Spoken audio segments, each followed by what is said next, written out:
Hi, welcome to our channel of IGNOU audiobooks, Indira Gandhi National Open University, School of Gender and Development Studies, SOGDS, Master's Degree Programs, MA in Gender and Development Studies, MAGD, First Year, MGS, 002 Gender, Development Goals and Praxis, Block-1 Development, Facets and Issues, Unit 1, Integrated Sustainable Development Goals, Introduction. International development or global development is a concept that lacks a universally accepted definition, but it is most used in a holistic and multidisciplinary context of human development, the development of greater quality of life for humans.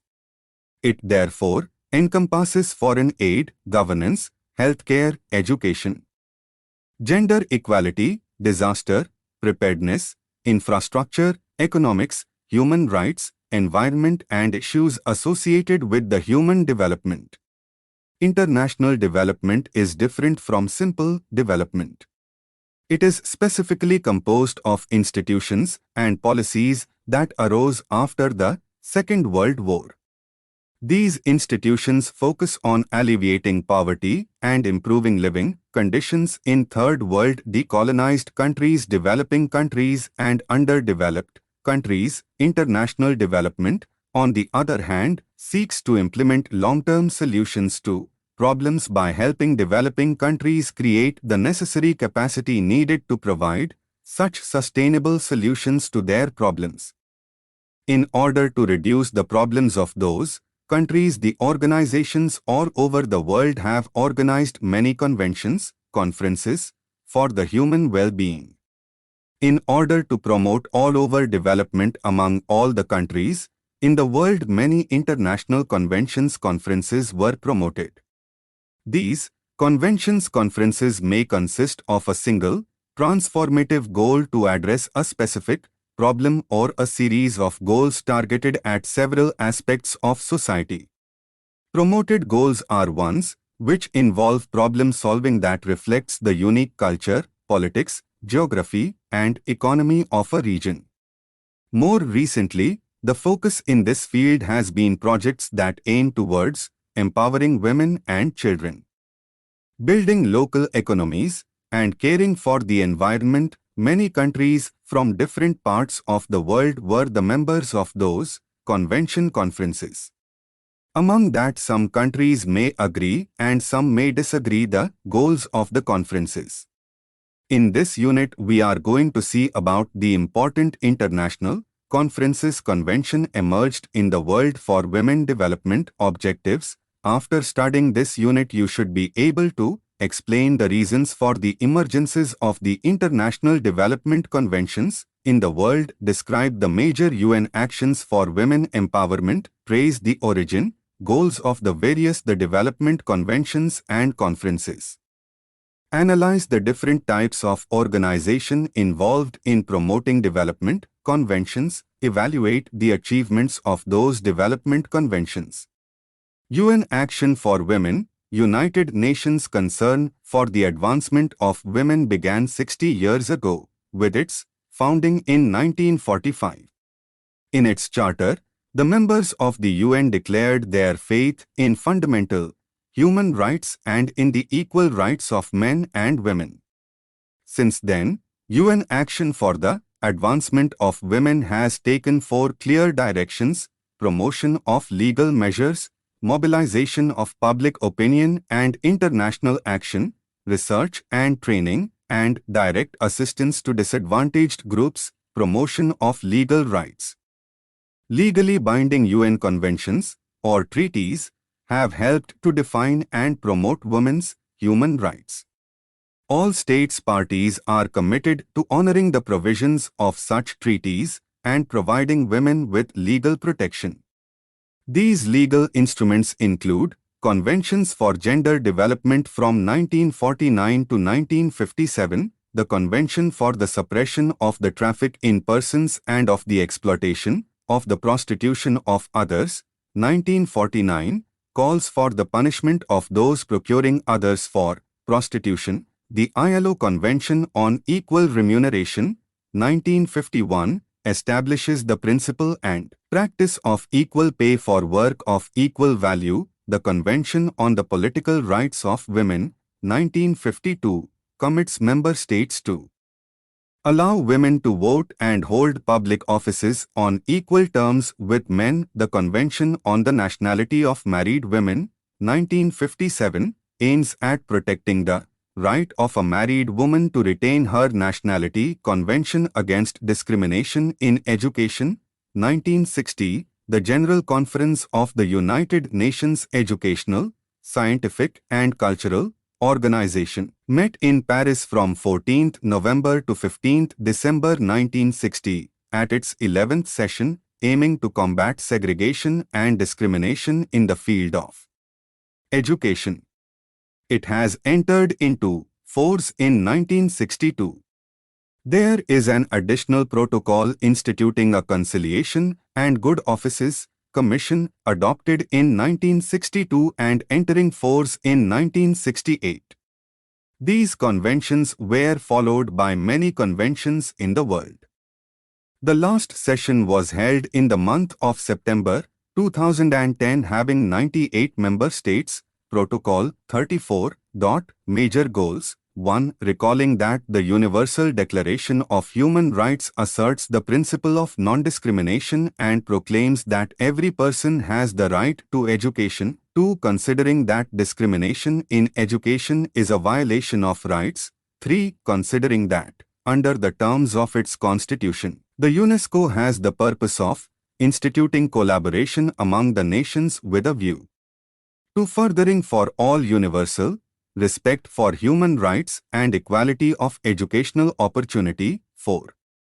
Recognizing that, consequently, the UNESCO, while respecting the diversity of national educational systems, has the duty not only to prescribe any form of discrimination in education but also to promote equality of opportunity and treatment for all in education. It covers the right of all people to enjoy education without discrimination. Convention on Consent to Marriage, Minimum Age for Marriage and Registration of Marriages, 1962. It was a treaty agreed upon in the United Nations on the standards of marriage. The treaty was opened for signature and ratification by General Assembly Resolution 1763A, 17, on 7th November 1962 and entered into force 9th December 1964. The Convention reaffirms the consensual nature of marriages and requires the parties to establish a minimum age by law and to ensure the registration of marriages. It was signed by 49 members of different countries. The Convention on Consent to Marriage, Minimum Age for Marriage and Registration for Marriages, 1962, decrees that no marriage can occur without the consent of both parties. Convention on the Elimination of All Forms of Discrimination Against Women, CEDAW, 1979. It is an international convention adopted in 18 December 1979 by the United Nations General Assembly, New York City. It is an international Bill of Rights for Women. It came into force on 3 September 1981. 186 countries are the members of this convention. The main goal of the convention is to reduce and to eradicate the discrimination against women and to promote gender equity. The convention defines discrimination against women as any distinction, exclusion, or restriction made on the basis of sex which has the effect or purpose of impairing or nullifying the recognition, enjoyment or exercise by women, irrespective of their marital status, on a basis of equality of men and women, of human rights and fundamental freedoms in the political, economic, social, cultural, civil or any other field. It also establishes an agenda of action for putting an end to sex-based discrimination. A committee on the elimination of discrimination against women was constituted, with 23 experts on women's issues from different UN member states. The committee meets twice a year to review reports on compliance with the Convention's provisions that the signatory nations are required to submit every 4 years.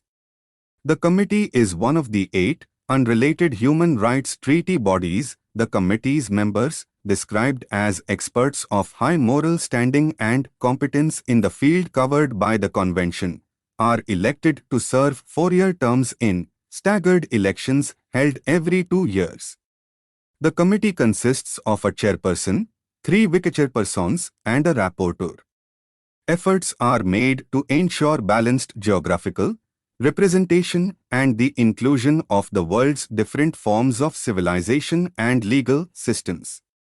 As of January 2007, there were 22 members in this committee. Several countries have ratified the Convention subject to certain declarations, reservations and objections. 7 UN member states have not ratified the Convention. They are Islamic states such as Iran, Somalia, Sudan and small Pacific islands such as Nauru, Palau and Tonga. Also the NEU and the Vatican City have not signed it. The United States has signed but not yet ratified an optional protocol on the elimination of all forms of discrimination against women was a side agreement in the Convention, which allows its parties to recognize the competence of the Committee on the Elimination of Discrimination Against Women to consider complaints from individuals. This protocol was adopted by the UN General Assembly on 6 October 1999 and entered into force on 22 December 2000. Currently it has 79 signatories and 100 parties. Achievements of CEDAW. Many developed and developing countries, states and NGOs have seen the CEDAW as controversial for statements. They said that it is promoting Western-style radical feminism. One Belarus report in 2000 said that the committee is concerned by the continuing prevalence of sex role stereotypes and by the reintroduction of such symbols as a Mother's Day and a Mother's Award, which it sees as encouraging women's traditional roles. Other controversial positions of CEDAW include supporting the decriminalization of prostitution in specific countries, criticizing Slovenia because only 30% of children are in daycare, and pressuring numerous states to decriminalize abortion. Other requests are seen by groups as a backdoor to forcing states parties to adopt an equal rights amendment or comparable national legislation, which is seen as a violation of the CEDAW treaty mandate and the sovereignty of states parties. Australian and defunct New Zealand anti-feminist groups voiced similar concerns in the early 80s. More recently, the controversy concerning CEDAW has centered on the question of easy access to abortion and contraception. Many Islamic countries view the CEDAW as culturally biased towards the Western nations and have consequently placed reservations on the elements that they see as in fundamental contradiction with Islamic Sharia law. In a nutshell, it was opposed by many developed Islamic countries. It was failed in many countries and has less impact in few developing countries. Declaration on the Elimination of Violence Against Women, 1993. The Declaration on the Elimination of Violence Against Women was adopted without vote by the United Nations General Assembly in its Resolution 48 by 104 of 20th December 1993. It is recognized as the urgent need for the universal application to women of the rights and principles with regard to equality, security, liberty, integrity and dignity of all human beings. The resolution is often seen as complementary to and a strengthening of the work of the Convention on the Elimination of All Forms of Discrimination Against Women. It recalls and embodies the rights and principles enshrined in the Universal Declaration of Human Rights on Violence Against Women. As a consequence of the resolution, in 1999 the General Assembly led by the representative from the Dominican Republic, designated 25th November as the International Day for the Elimination of Violence Against Women.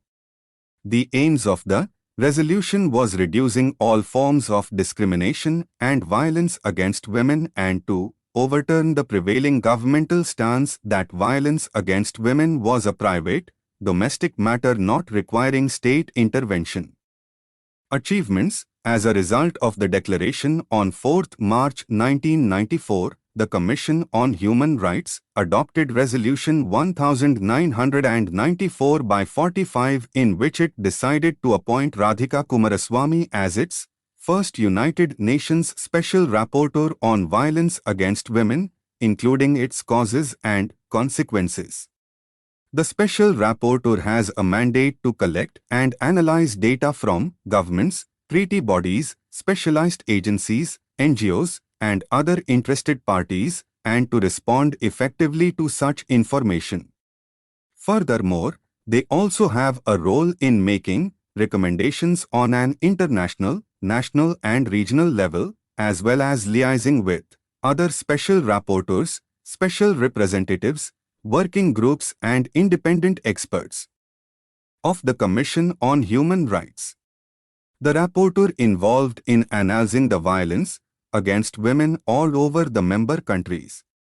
Many developing countries have taken steps to eradicate the violence against women. Some often the representatives from Egypt, Pakistan, Sudan and US also raised objections to condemn violence against women and refrain from invoking any custom, tradition, or religious consideration to avoid their obligations with respect to its elimination as set out in the Declaration of the Elimination of Violence Against Women by the Government in UN. Commission on Status of Women, 2003.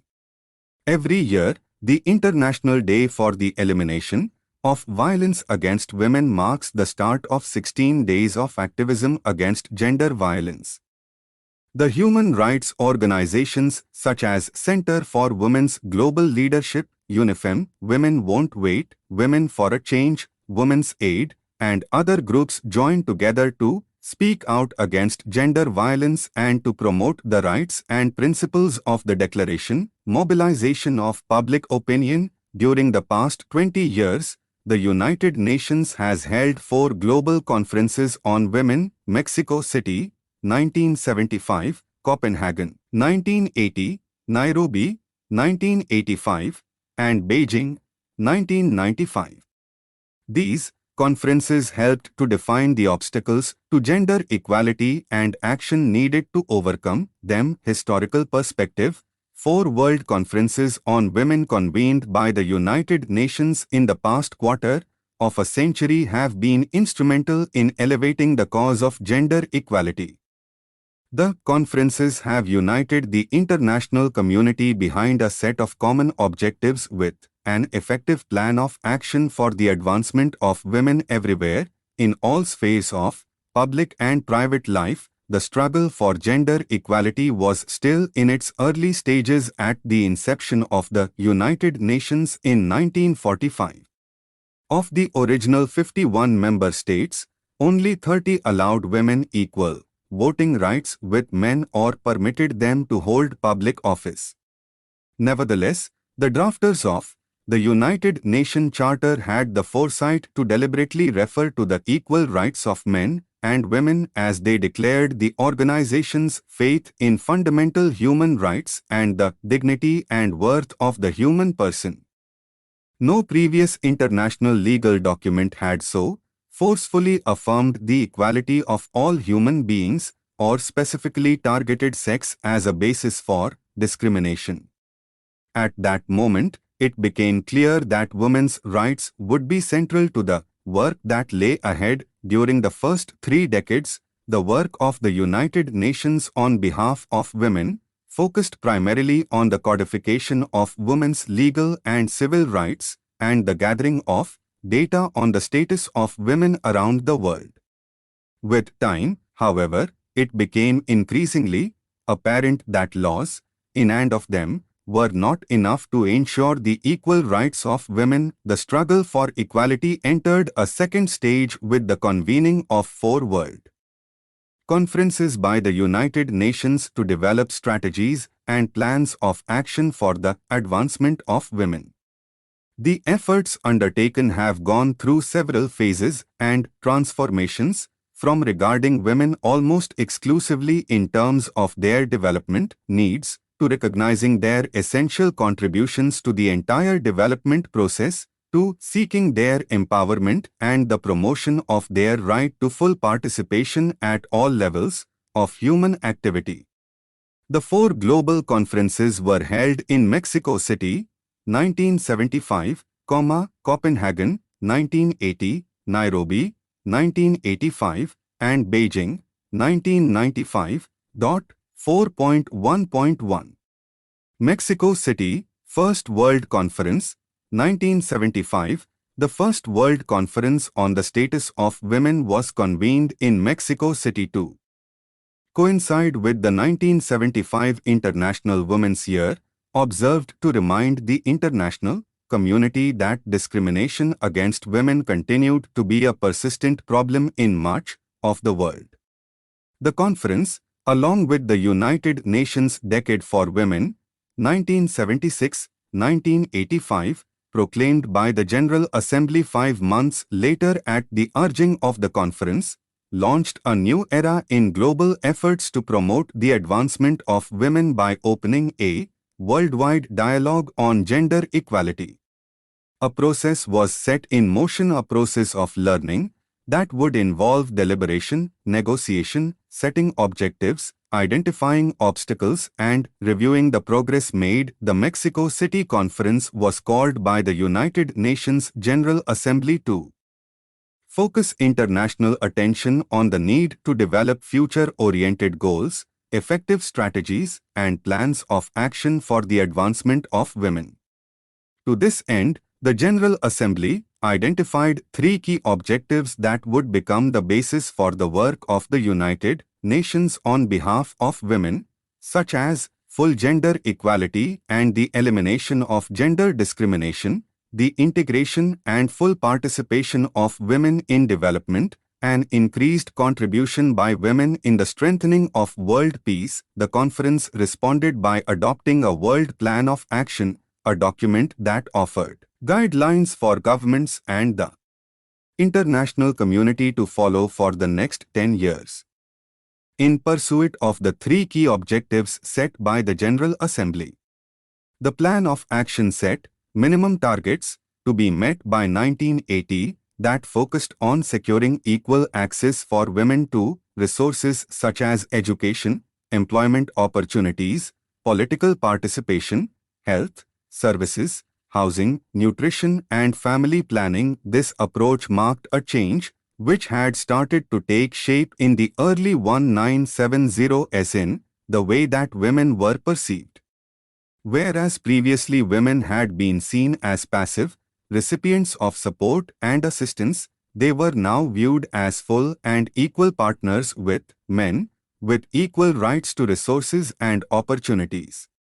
A similar transformation was taking place in the approach to development, with a shift from an earlier belief that development served to advance women to a new consensus that development was not possible without the full participation of women. The conference called upon governments to formulate national strategies and identify targets and priorities in their effort to promote the equal participation of women.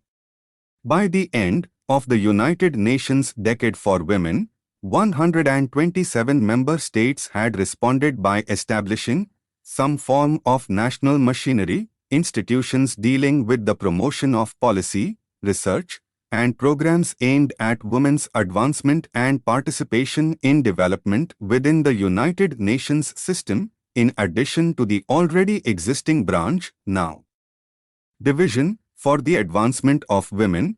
The Mexico City Conference led to the establishment of the International Research and Training Institute for the Advancement of Women, INSTRA, and the United Nations Development Fund for Women, UNIFEM, to provide the institutional framework for research, training and operational activities in the area of women and development.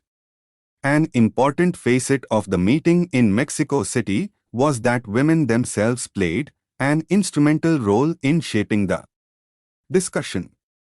Among the 133 member state delegations gathered there, 113 were headed by women.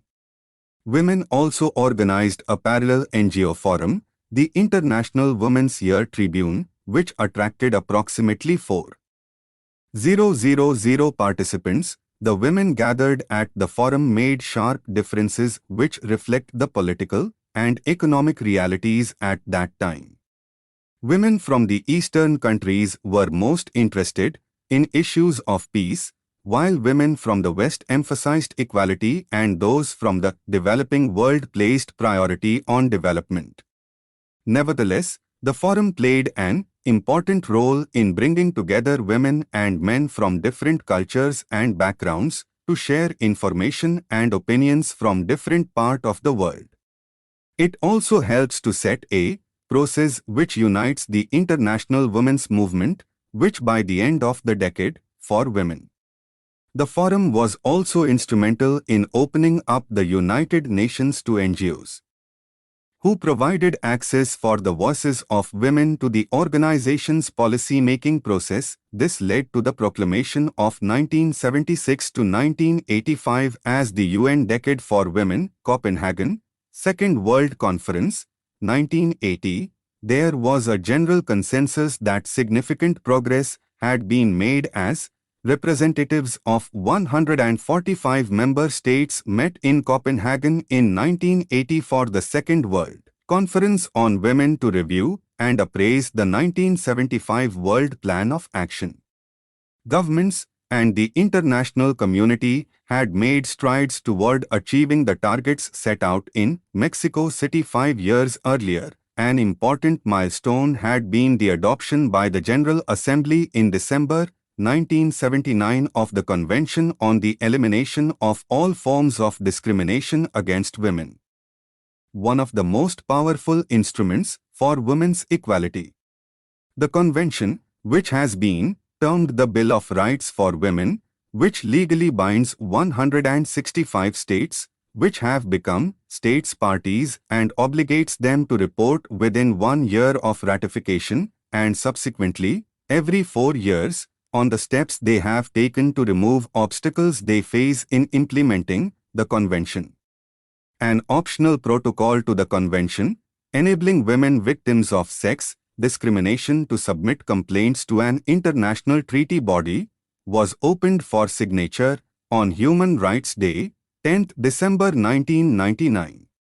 Upon its entry into force, it will put the Convention on an equal footing with other international human rights instruments having individual complaints procedures. Despite the progress made, the Copenhagen Conference recognized that signs of disparity were beginning to emerge between rights secured and women's ability to exercise these rights.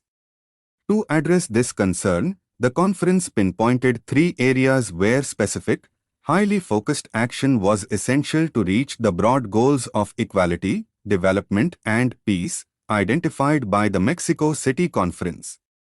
The 3 areas were 1. Equal access to education, 2. Employment opportunities and 3. Adequate health care services. The deliberations at the Copenhagen Conference took place in the shadow of political tensions, some of them carried over from the Mexico City Conference. Nevertheless, the conference came to a close with the adoption of a program of action, albeit not by consensus, which cited a variety of factors for the discrepancy between legal rights and women's ability to exercise these rights, including lack of sufficient involvement of men in improving women's role in society, insufficient political will, lack of recognition of the value of women's contributions to society, lack of attention to the particular needs of women in planning, a shortage of women in decision-making positions, insufficient services to support the role of women in national life, such as cooperatives, daycare centers, and credit facilities. Lack of necessary financial resources, lack of awareness among women about the opportunities available to them to address these concerns, the Copenhagen Program of Action called for, among other things, like stronger national measures to ensure women's ownership and control of property, as well as improvements in women's rights to inheritance, child custody, and loss of nationality. Delegates at the conference also urged an end to stereotyped attitudes towards women. The Copenhagen Conference adopted an action plan for the second half of the decade. Nairobi, The Birth of Global Feminism, 1985. The movement for gender equality had gained true global recognition as the third World Conference on Women, the World Conference to review and appraise the achievements of the United Nations Decade for Women, Equality, Development and Peace, was convened in Nairobi, 1985. With 15,000 representatives of non-governmental organizations attended the parallel NGO forum. Many of the participants referred the conference as the birth of global feminism. The women's movement, divided by world, politics, and economic realities at the Mexico Conference, had now become an international force unified under the banner of equality, development, and peace. This milestone lay a decade of work. A lot of information, knowledge, and experience had been gathered through the process of discussion, negotiation, and revision. At the same time, delegates were confronted with shocking reports. Data gathered by the United Nations revealed that improvements in the status of women and efforts to reduce discrimination had benefited only a small minority of women. Improvements in the situation of women in the developing world had been marginal at best. In short, the objectives of the second half of the United Nations Decade for Women had not been met. This realization demanded that a new approach be adopted. The Nairobi Conference was given the mandate to seek new ways to overcome the obstacles to achieving the decade's goals: equality, development, and peace. The Nairobi Forward-Looking Strategies to the year 2000. The strategy, developed and adopted by consensus by the 157 participating governments, was an updated blueprint for the future of women to the end of the century. It broke new ground as it declared all issues to be women's issues. Women's participation in decision-making and the handling of all human affairs was recognized not only as their legitimate right but as a social and political necessity that would have to be incorporated in all institutions of society. At the heart of the document was a series of measures for achieving equality at the national level. Governments were to set their own priorities based on their development policies and resource capabilities. Three basic categories of measures were identified: constitutional and legal steps, equality in social participation, equality in political participation and decision-making. In keeping with the view that all issues were women's issues, the measures recommended by the Nairobi Forward-Looking Strategies covered a wide range of subjects such as employment, health, education and social services, industry, science, communications and the environment. In addition, guidelines for national measures to promote women's participation in efforts to promote peace, as well as to assist women in special situations of distress, were proposed. Accordingly, the Nairobi Conference urged governments to delegate responsibilities for women's issues to all institutional offices and programs. Moreover, following to the conference, the General Assembly asked the United Nations to establish, where they did not already exist, focal points on women's issues in all work sectors of the organization. The Nairobi Conference had introduced a wider approach to the advancement of women. It was now recognized that women's equality as an isolated issue, encompassed every sphere of human activity. Therefore, women's perspective and active involvement is necessary on not only women's issues but also on all issues. It is essential to fulfill the goals and objectives of the decade for women. More than 100 governments have made formal commitments to carry out such specific actions as allocating additional funds for education and health, changing laws and increasing women's participation in decision-making. Beijing, Legacy of Success, 1995.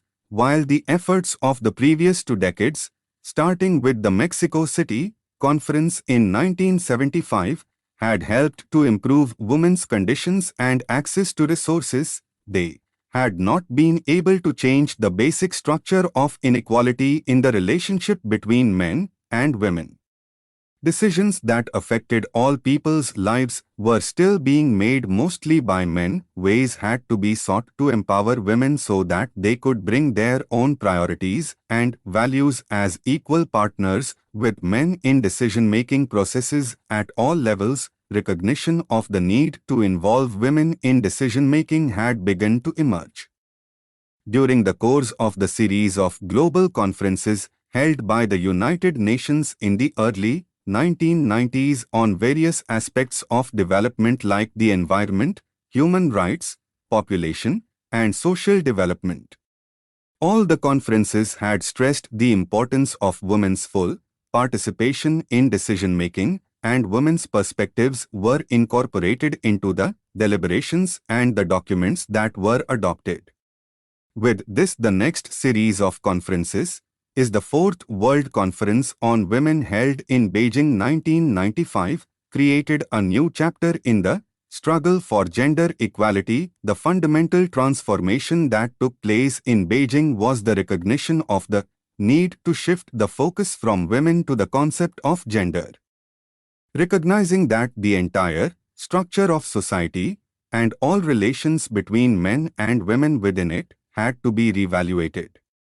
Only by restructuring of society and its institutions help the women to become fully empowered to take their rightful place as equal partners with men in all aspects of life. This change represented a strong reaffirmation that women's rights were human rights and that gender equality was an issue of universal concern, benefiting all. The legacy of the Beijing Conference sparked a renewed global commitment to the empowerment of women everywhere and drew unprecedented international attention. The conference unanimously adopted the Beijing Declaration and Platform for Action by an agenda for women's empowerment and stands as a milestone for the advancement of women in the 21st century. The Platform for Action specified 12 critical areas to be considered to represent the main obstacles towards women's advancement and which required concrete action by the governments and civil societies. Women and poverty, education and training for women, women and health, violence against women, women and armed conflict, women and the economy, women in power and decision-making, institutional mechanisms for the advancement of women, human rights of women, women and the media, women and the environment. The girl child. By adopting the Beijing Platform for Action, governments committed themselves to the effective inclusion of a gender dimension throughout all their institutions, policies, planning and decision-making. It urged that an analysis should be always made about the effects on and needs of both women and men before taking decisions to implement plans. For example, instead of striving to make an existing educational system gradually more accessible to women, gender mainstreaming would call for a reconstruction of the system so that it would suit the needs of women and men equally. The introduction of gender mainstreaming called for the re-examination of society in its entirety and its basic structure of inequality.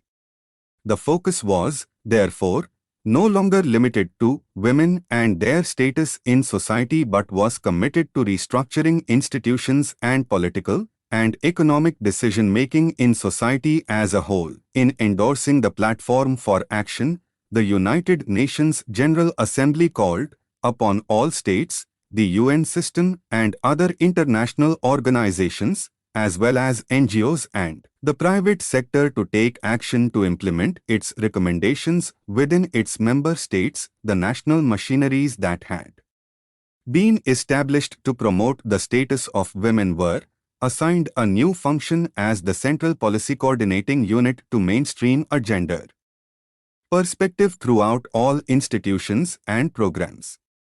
Within the United Nations system, the Secretary-General designated a senior official to serve as his special advisor on gender issues, whose role was to ensure system-wide implementation of the gender perspective in all aspects of the work of the United Nations. The organization was also assigned a key role in the monitoring of the platform. The Beijing Conference was considered a great success, both in terms of its size and its outcome. It was the largest gathering of government and NGO representatives ever held, with 17,000 participants, including representatives of 189 governments. The NGO forum, held parallel to the conference, also broke all records by bringing 47,000 participants together from all over the world. Since the Mexico City Conference in 1975, the presence and influence of NGOs on gender equality had increased dramatically. In Beijing, NGOs had directly influenced the content of the Platform for Action, and they play an important role in holding their national leaders accountable for the commitments. The UN has drawn international attention to the needs of the girl child, millions of whom are raised in an environment of neglect and abuse. The Convention on the Rights of the Child, 1989, which calls for protecting the rights of the girl child, has now been ratified by 179 countries, more than any other international treaty. Prompted by the 1990 World Summit for Children, the Organization of African Unity adopted the African Charter on the Rights and Welfare of the Child. The South Asian Association for Regional Cooperation declared 1991 to 2000 the Decade of the Girl Child, and the USA initiated a $100 million project to promote literacy for girls in developing countries. UN General Assembly Review 2000. The General Assembly has called for a special session to review the progress made in the 5 years since the Beijing Platform of Action was adopted. The special session was convened in New York, 5 to 9 June 2000, under the theme Women 2000, Gender Equality, Development and Peace for the 21st Century.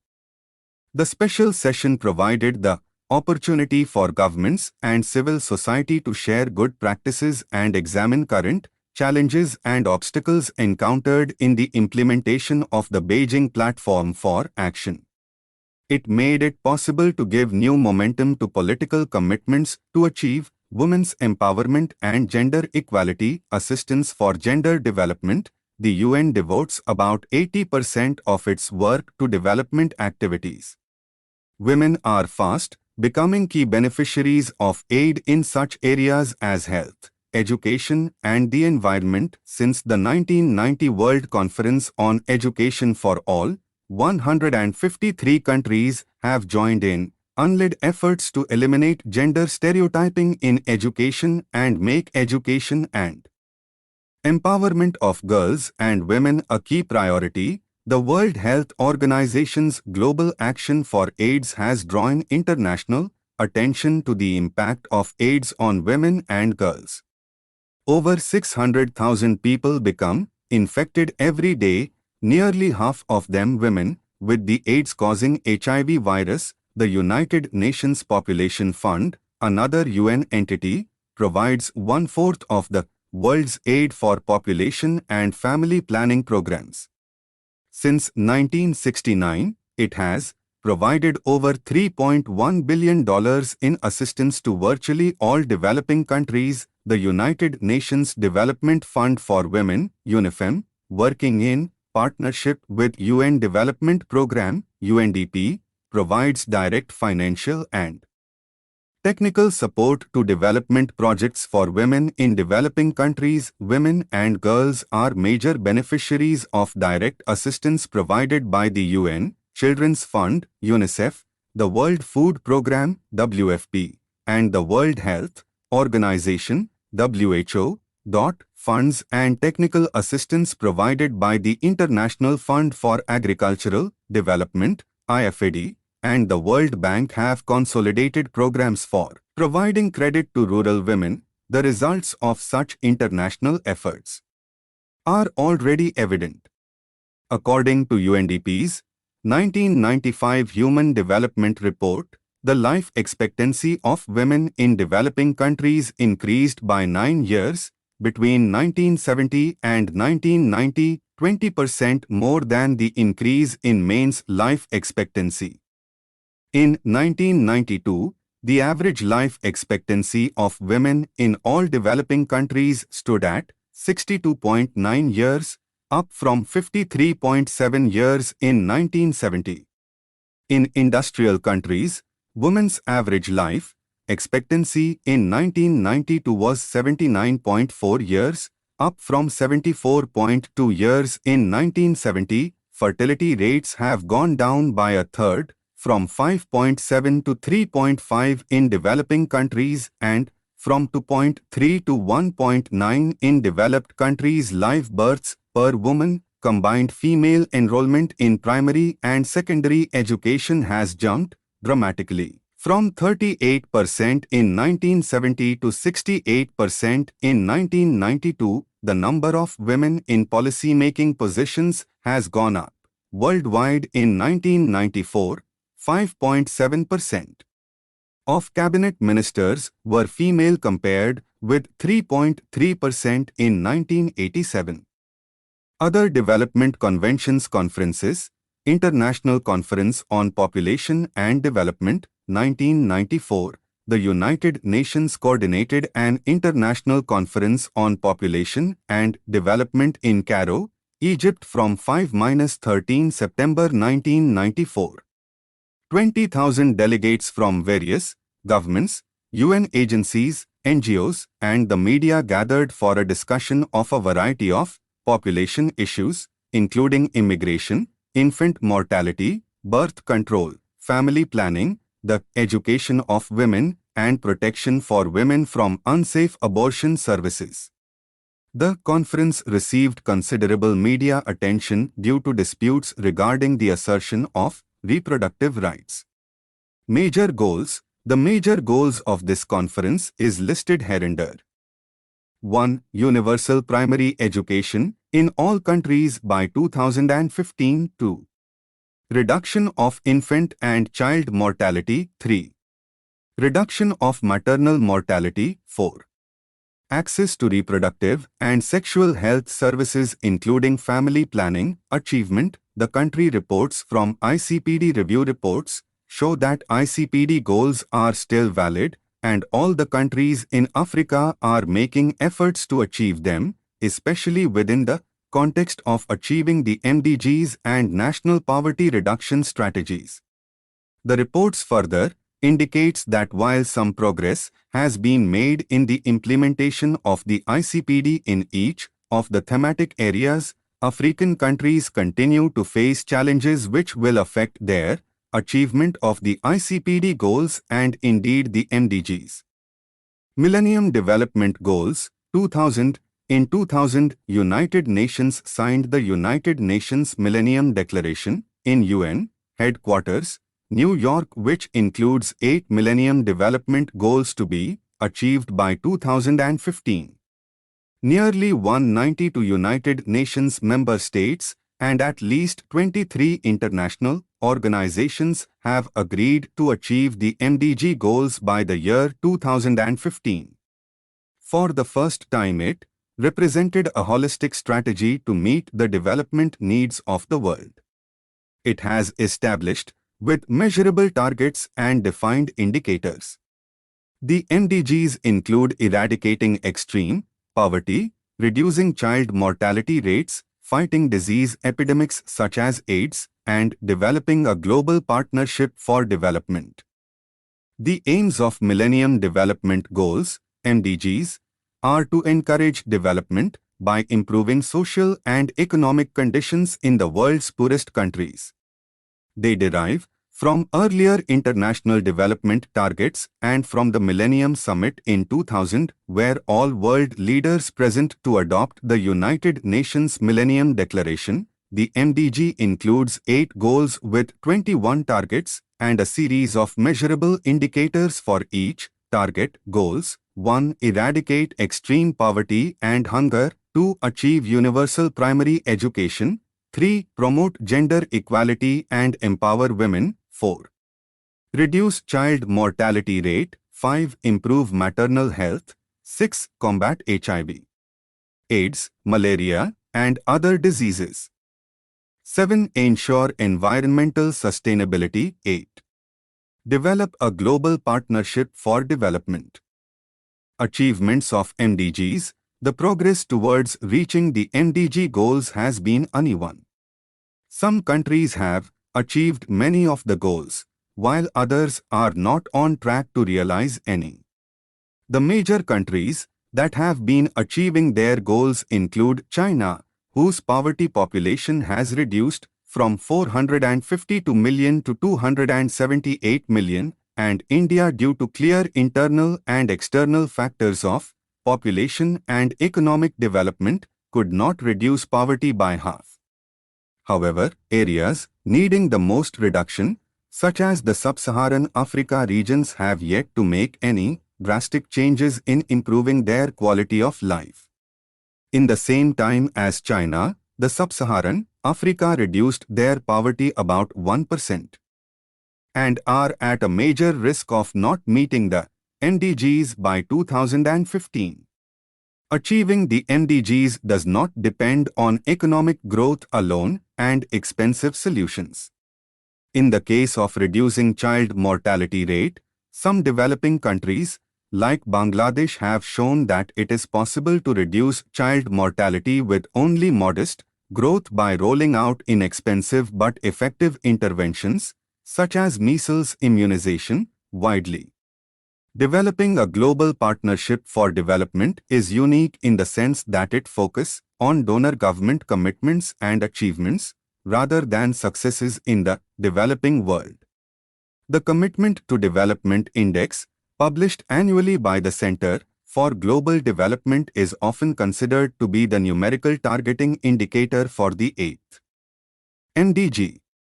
It is a more comprehensive measure of donor progress than simply official development assistance, as it takes into account policies on a number of indicators that affect developing countries, such as trade, migration, and investment. To accelerate the progress towards the MDGs, the G8 finance ministers met in London in June 2005 in preparation for the G8 Gleneagles Summit in July, and reached an agreement to provide enough funds to the World Bank, the IMF, and the African Development Bank (ADB) to the heavily indebted poor countries.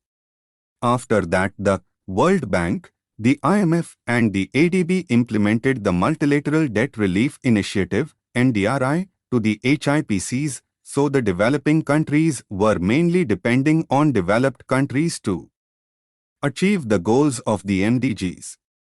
Many campaigns such as United Nations Millennium Campaign, MICA Challenge International Campaign, Campaign by Development Education, Unit of Future World's Center were organized all over the world to fulfill the goals of MDGs. Further number of projects all over the world by European Union, World Bank, IMF, ADB, project was implemented to reach the unreached goals of MDGs. Thank you. Subscribe to our channel for more updates, and we will see you with the next chapter.